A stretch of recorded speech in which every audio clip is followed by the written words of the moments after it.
বন্ধুরা, আজকে আমরা Acharya Jagadishchandra Basu Indian botanical garden হাওড়াতে বেড়াতে এসেছি। দ্য গ্রেট বেনিয়ান ট্রি দেখার পরে আমরা ঠিক তার উল্টো দিকে একটা সুন্দর সাজানো জায়গাতে এই মুহূর্তে বসে আছি।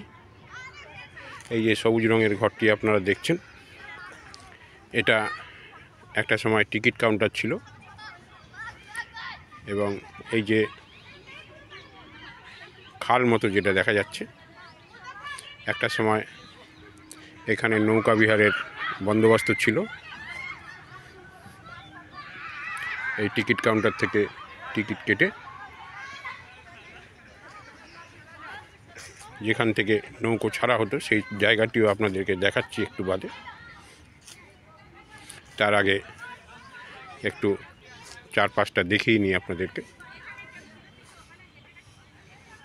দ্য গ্রেট বেনিয়ান ট্রি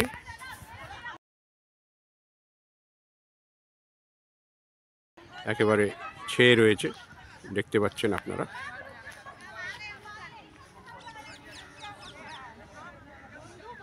অনেকটা এলাকা জুড়ে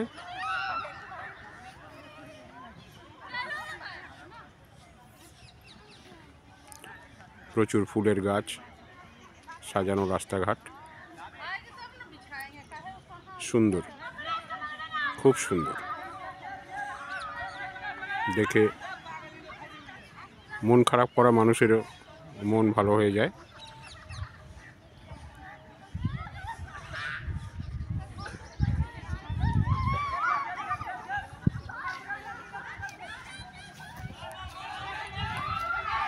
একটু আগে যে ইনফরমেশন দিচ্ছিলাম আপনাদেরকে, এইটা ছিল টিকিট কাউন্টার।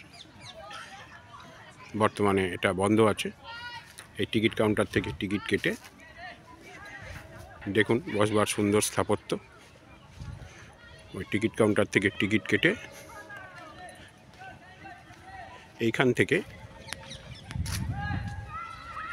দর্শনার্থীরা নৌকোয় উঠতেন এবং এই খালের জলে অনেকটা জলভ্রমণ করে নিতে পারতেন। বর্তমানে এটি বন্ধ আছে।